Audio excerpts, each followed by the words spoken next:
Hello and welcome back to the channel and you're watching Nomadic Mumbaiकर YouTube channel. अभी फ़िलहाल मैं जो bridge cross करने वाला हूँ ये एग्जैक्टली पड़ता है कुंड विलेज में, और ये कुंड विलेज जो है आता है रुद्रप्रयाग में।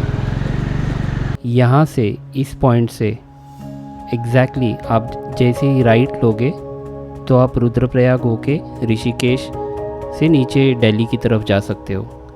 अगर यहाँ से हम लोग लेफ़्ट लेते हैं तो लेफ़्ट लेने के बाद ऊखीमठ से चोपता, चोपता से गोपेश्वर, गोपेश्वर से जोशीमठ तक का रास्ता यहाँ से ही जाता है, और जोशीमठ से आगे गोविंद घाट, गोविंद घाट से बद्रीनाथ तक का रास्ता यही बनता है। अभी सुबह के सिर्फ 10 बज रहे। सुबह करीबन 5 बजे उठे थे और 7 बजे के करीब हम लोग सोनप्रयाग से हमने स्टार्ट किया था। उसके बाद पहले तो टायर पंचर हुआ अनुभव की बाइक का, फिर उनका एक्सीडेंट हुआ। इन सारी चीज़ों में करीबन 3 या 4 घंटे ऐसे ही चले गए, और मैंने अभी तक सिर्फ 36 किलोमीटर का रास्ता कवर किया हुआ है। अभी भी यहाँ से एस्टिमेटेड टाइम जो दिखा रहा है वो करीबन 4:40 पे मैं बद्रीनाथ तक पहुँच सकता हूँ। ये एस्टिमेटेड टाइम है। यहाँ का पहाड़ों का कोई भरोसा नहीं, कहीं पे एक्सीडेंट हो गया, कहीं पे लैंडस्लाइड हो गई, ये सारी चीज़ें है ही। तो मैं और 4 घंटे का बफर लेके चलने का कोशिश करूँगा और 8-9 बजे तक अपने डेस्टिनेशन तक पहुँचने का बिल्कुल कोशिश करूँगा।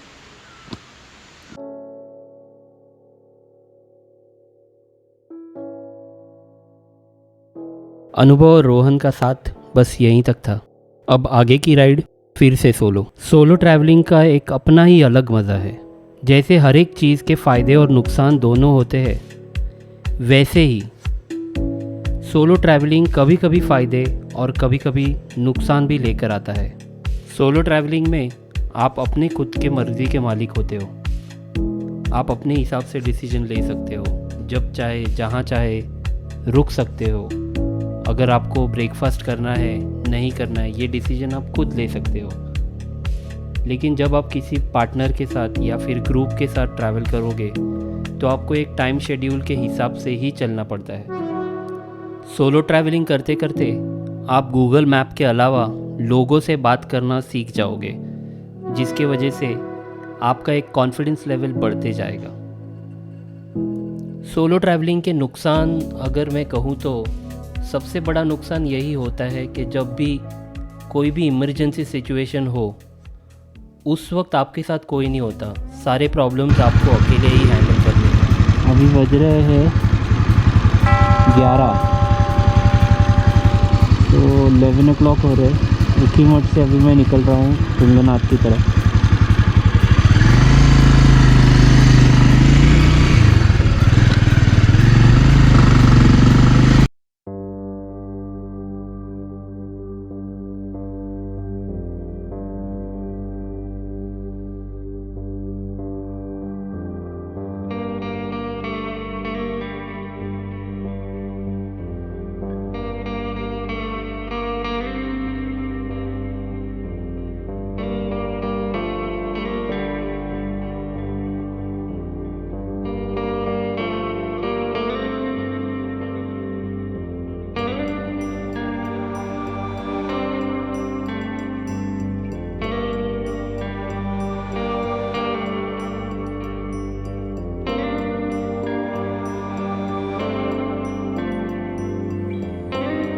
जैसे जैसे हाइट बढ़ते जा रही है वैसे वैसे नज़ारे एकदम खूबसूरत होते जा रहे हैं। एक से बढ़कर एक सामने पहाड़ आते जा रहे हैं और एलिवेशन इतना गेन हो गया है कि अभी मैं पहाड़ों के एग्जैक्टली लेवल पे चल रहा हूँ।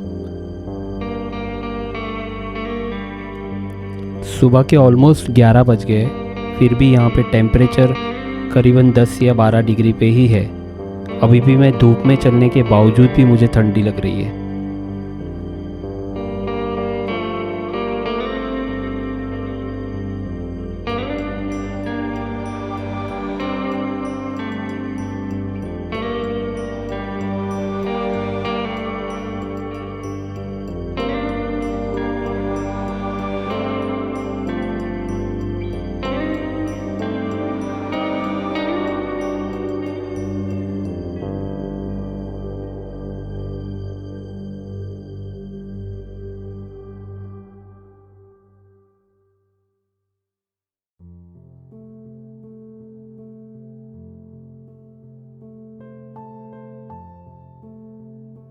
ऊखीमठ से कुछ ही किलोमीटर पे आपको ये चौराहा दिखेगा। यहाँ से राइट साइड पे आगे 10 किलोमीटर पे मक्कूमठ आता है। मक्कूमठ मंदिर समर्पित है मार्कंडेश्वर को। मक्कूमठ को तुंगनाथ महादेव की शीतकालीन गद्दी भी कहा जाता है और इसे मार्कंडेय ऋषि की तपस्थली भी कहा जाता है। ठंड के मौसम में जब तुंगनाथ की यात्रा करना मुश्किल होता है, इन 4 महीनों में तुंगनाथ महादेव की मूर्ति को सजा धजा के डोली में बिठा के इसी मक्कूमठ में लेकर आते हैं और 4 महीने तक तुंगनाथ महादेव यहीं पे विराजमान होते हैं। सर्दी के मौसम में आप तुंगनाथ महादेव के दर्शन यहीं पर कर सकते हैं और बर्फ़ में तुंगनाथ और चंद्रशिला का ट्रैक भी कर सकते हैं। बाबू जी एक फ़ोटो ले लोगे? ये देखिए बताता हूँ, इस तरफ आ जाइए। ये देखिए ऐसे लेंगे ना तो मैं है ना इस तरफ खड़ा रह जाऊँगा कोने में। या तो गाड़ी के पीछे तो इस तरफ से सब आ जाएगा पूरा, है ना।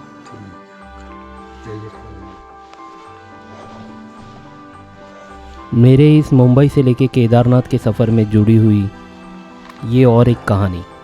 बाबा जी वैसे उत्तर प्रदेश बिजनौर से है, लेकिन यहाँ पे सफाई कर्मचारी के तौर पे उत्तराखंड में काम करते हैं। ढेर सारी बातें हुई, काफ़ी सारी जानकारी उन्होंने बताई उत्तराखंड के बारे में।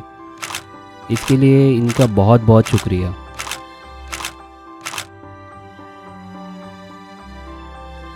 वैसे तो ये सफ़र शुरू हुआ था मुंबई से।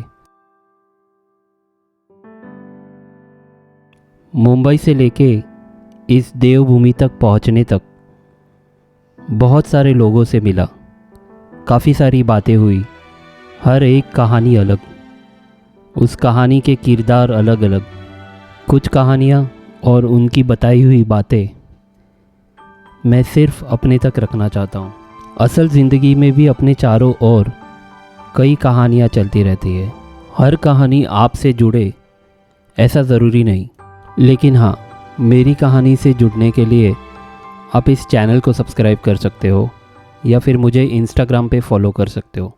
नहीं है, अगर ट्रैकिंग पसंद है जाओ, व्यूज़ अच्छे हैं, फ़ोटो अच्छी आएंगी, माहौल अच्छा है, मौसम बढ़िया है। कितना टाइम लगता है ट्रैक के लिए? हम सुबह 4 बजे चले गए ओके, और अभी आधा घंटा पहले यहाँ वापस आए। मतलब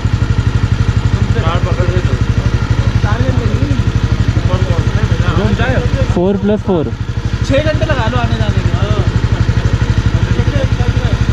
चलो ठीक है। 4-5 घंटे आगे निकल, बंद है ना मंदिर, दर्शन नहीं हो रहा है। लगा दो भाई। Okay thanks.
इस वीडियो में इतना ही। मिलते हैं अगले एपिसोड में। अगले एपिसोड में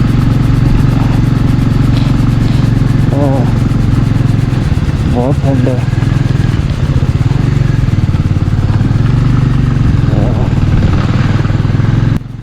पूरे दिन के थकान की वजह से मैंने पूरा मन बना लिया था जोशीमठ में ही रुकना है, लेकिन साथ में 2 को ट्रैवलर मिले। उन्होंने कहा कि जोशीमठ से बद्रीनाथ ज़्यादा डिस्टेंस नहीं है, हम लोग रात को भी कवर कर सकते हैं। रात को चलने का ये डिसीजन सही था या गलत था, ये हम देखेंगे अगले एपिसोड में। बिल्कुल ही रास्ता नहीं है यहाँ पर।